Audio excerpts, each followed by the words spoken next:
নবীনের ধরে জেলে দিয়ে কমুনে সারাতে। দেশে এবং বিদেশে আমার কিছু ভাইয়েরা আছে যাদের বাপ মায়ের কোনো ঠিক আছে বলে আমার মনে হয় না। সাম্প্রতিক সময়ে তুমুল আলোচনা সমালোচনায় আছেন বিএনপি নেতা মির্জা আব্বাস, যাকে অনেকেই সাধারণ একটি স্কুলের দপ্তরির সন্তান বলে মন্তব্য করছেন। দপ্তরিগিরির পাশাপাশি তার বাবা সিঙ্গারা পুরি বিক্রি করতেন বলেও জানা যায়। অথচ এমপি হয়ে আব্বাস কোটি কোটি টাকার মালিক বনে যান, প্রতিষ্ঠিত করে ফেলেন ব্যাংকও। এমনকি এখন তিনি গোটা শাহজাহানপুরকেই নিজের দাবি করছেন। আসলে হঠাৎ কিভাবে এভাবে আঙুল ফুলে কলাগাছ হলো? কি বলছে বিশ্লেষকগণ? কি বলছেন আব্বাস সাহেব নিজে? বিস্তারিত থাকছে রূপসী বাংলার এই পর্বে। অর্ধেকটাই আমার পৈতৃক এবং আমার আত্মীয়স্বজনের প্রপার্টি। মির্জা আব্বাস 1951 সালের 7 ফেব্রুয়ারি কিশোরগঞ্জ জেলায় জন্মগ্রহণ করেন। তার পিতার নাম আব্দুর রাজ্জাক ও মাতার নাম কমলা খাতুন। স্থানীয় বিদ্যালয় থেকে প্রাথমিক ও মাধ্যমিক শিক্ষা শেষ করে তিনি 1966 সালে তৎকালীন শহীদ সোহরাওয়ার্দী মহাবিদ্যালয়ে ভর্তি হয়ে 1971 সালে ঢাকা বিশ্ববিদ্যালয়ের অধীনে বাণিজ্য শাখা থেকে স্নাতক ডিগ্রি অর্জন করেন। বিএনপি গঠনের পর মির্জা আব্বাস এ দলে যোগদান করেন এবং তিনি দলটির প্রথম দিককার একজন নেতা। 1980-এর দশকে হুসেইন মোহাম্মদ এরশাদের শাসনামলে তিনি স্বৈরাচার বিরোধী আন্দোলনে সক্রিয়ভাবে অংশ নিয়ে গুরুত্বপূর্ণ ভূমিকা পালন করেন। 1990 সালে বাংলাদেশের আন্দোলনে তিনি গুরুত্বপূর্ণ সংগঠক হিসেবে কাজ করেন বলে জানা যায়। 1991 সালের পঞ্চম জাতীয় সংসদ নির্বাচনে তিনি ঢাকা 6 আসন থেকে বাংলাদেশ জাতীয়তাবাদী দলের প্রার্থী হিসেবে সংসদ সদস্য হিসেবে নির্বাচিত হন। তারপর থেকে তিনি আরও একাধিকবার এমপি ও মন্ত্রী হন, আর তাতেই আঙ্গুল ফুলে কলাগাছ হতে থাকে। যে আব্বাসের বাবা ঢাকার একটি স্কুলের দপ্তরে ছিলেন, সেই তার ছেলে এখন দাবি করছে ঢাকার শাহজাহানপুর তার পরিবারের সম্পদ, অথচ তাদের জন্মস্থান কিশোরগঞ্জ। তাই তো সম্প্রতি পিনাকি ভট্টাচার্য প্রশ্ন তুলেছেন, আব্বাস ভাই কিভাবে কমিশনার হয়েছেন, কিভাবে কমিশনার থেকে এমপি? পিনাকি বলেন, বাংলাদেশের মানুষ রাজনীতির আবহাওয়া নিয়ে খুবই অভ্যস্ত। এমনকি আওয়ামী লীগ আমলে ঢাকা ব্যাংক কিভাবে বাধাহীন থেকেছে সেটাও মানুষ ভালো উপলব্ধি করতে পারে। আপনারা বড় বড় নেতারা আঙুল ফুলে কলাগাছ হয়ে যান, আর দোষগুলো সব এসে পড়ে সৎ নিষ্ঠাবান নেতাকর্মীদের ওপরে। তারপর যারা ত্যাগী ও সৎ নেতা থাকে তাদেরকে আপনারা যোগ্য স্থান না দিয়ে টাকার বিনিময়ে দুর্নীতিবাজ ও চাঁদাবাজদেরকে স্থান দেন। অথচ কিছু নেতাকর্মী এটা বুঝতে পারে না তাদেরকে কয়েক ফোঁটা পানি দিয়ে কিভাবে তারা পুকুর চুরি করে। কেবল পিনাকি একাই নন, অতীতে মির্জা আব্বাসকে নিয়ে অনেক দুর্নীতির প্রশ্নও উঠেছে। সীমাহীন দুর্নীতি বলে পত্রিকায় বড় আকারে খবরও ছাপা হয়েছে। সেসব খবরের কিছু ছবি এখনো সোশ্যাল মিডিয়ায় আছে। তাতে জানা যাচ্ছে বিএনপি জামায়াত জোট সরকারের শেষের দিকে টেন্ডার ছাড়াই সম্পূর্ণ অবৈধভাবে রেলওয়ের 2 একর জমি একটি কাগুজে প্রতিষ্ঠানকে লিজ দেয় গণপূর্ত মন্ত্রী মির্জা আব্বাস। এই সম্পদের মূল্যের পরিমাণ ছিল তখন কমপক্ষে 51 কোটি টাকা। হাওয়া ভবনের নির্দেশে মাত্র 14 দিনের মধ্যে এর পুরো প্রক্রিয়া সম্পন্ন করে তারেক রহমানের ঘনিষ্ঠ এই বিএনপি নেতা। অথচ রেলওয়ের জমি গণপূর্ত মন্ত্রণালয়ের অধীনেই নয়, এটি করার আইনগত অধিকার তার নেই। এমনকি যে সমিতির নামে জমিটি 99 বছরের জন্য লিজ দেওয়া হয়েছে, সেই সমিতির নামও সমবায় অফিসের তালিকায় খুঁজে পাওয়া যায়নি। 2007 সালের 28 জুলাই দৈনিক জনকণ্ঠ পত্রিকার সংবাদে এসব তথ্য প্রকাশ করা হয়। তত্ত্বাবধায়ক সরকার ক্ষমতায় আসার পর রেলওয়ের পক্ষ থেকে তাদের জমির ন্যায্য দখল ফিরে পাওয়ার দাবি জানালে বিষয়টি দুর্নীতি দমন কমিশনের নজরে আসে।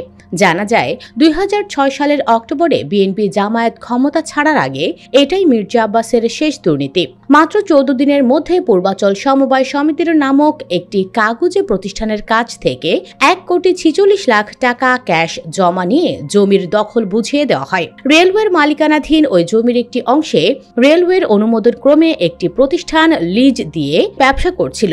পেশি শক্তি খাটিয়ে তাদেরও সেখান থেকে ভাগিয়ে দেওয়া হয়।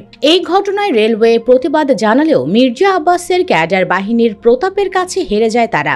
বিএনপি আমলে এভাবেই সন্ত্রাসীদের ক্ষমতার দাপটে নিয়ম নীতির তোয়াক্কা করা হয়নি কোথাও। এমনকি সরকারি কর্মচারীদেরও হুমকি ধামকি ও সন্ত্রাসী আচরণ চালিয়ে গেছে এমপি মন্ত্রীরা। আব্বাসকে নিয়ে প্রশ্ন তুলছে সাধারণ নেটিজেনরাও। অনেকেই বলছেন, তিনি সারা জীবনে কি চাকরি করেছেন, কত টাকা বেতন পেয়েছেন, সংসার ছেলে মেয়ে লেখাপড়া খরচ বাদ দিয়ে কত টাকা জমা থাকে, তারপর আজকের অবস্থান, হিসাব তো মেলে না। একটা জায়গায় মিলে বাংলাদেশের সব নেতারাই এমন রাজকীয় জীবন ওনারা রাজা, ওনাদের জীবনের হিসাবকেও মিলাতে পারবে না। এটা বাংলাদেশেই সম্ভব, পৃথিবীতে কোনো দেশেই এমন উদাহরণ নাই। বিপরীতে বিএনপি পন্থীরা আবার এসব অভিযোগ অস্বীকার করছে। তাদের দাবি এটা মিথ্যা বানোয়াট। খিলগাঁও থানা, ঢাকা মহানগর দক্ষিণের ১ নং ওয়ার্ডের বিএনপি সভাপতি এম জামান জানিয়েছেন, জননেতা মির্জা আব্বাস ভাইয়ের নেতৃত্বে এবং ভারত বিরোধী মনোভাব দেখেই কিছু কুলাঙ্গার ভারতের দালাল ঈর্ষান্বিত হয়ে বিএনপির স্থায়ী কমিটির সদস্য, সাবেক সফল মেয়র জননেতা জনাব মির্জা আব্বাস ভাইয়ের নামে উদ্দেশ্যপ্রণীতভাবে মিথ্যা অপপ্রচার চালাচ্ছেন। জননেতা মির্জা আব্বাস রাজনৈতিক নেতাই শুধু নন, তিনি একজন কর্মীবান্ধব নেতা, বীর মুক্তিযোদ্ধা। জননেতা মির্জা আব্বাস একজন খাঁটি বাংলাদেশী। আমরা বাংলাদেশী, সবার আগে বাংলাদেশ। এরপরও যদি কেউ গঠনমূলক সমালোচনা না করেন, তাহলে আমরা খিলগাঁও থানা বিএনপি ১ নং ওয়ার্ড দাঁত ভাঙা জবাব দিব বলে হুঁশিয়ারি করেন জামান। কামরুজ্জামান সৌরভ নামের আরেক বিএনপি নেতার বয়ান এমন, ঢাকা ৮/৯ আসনের গণমানুষের নেতা, বিএনপির দুর্দিনে যিনি সামনে থেকে নেতৃত্ব দিয়েছেন, তিনি হাজারো নেতাকর্মীদের নয়নের মণি, খালেদা জিয়ার আস্থাভাজন এবং তারেক রহমানের বিশ্বস্ত জননেতা মির্জা আব্বাস, যার পরিবার ঢাকা শহরের ঐতিহ্যবাহী মির্জা পরিবারের। তার কোনো কিছু কমতি নেই।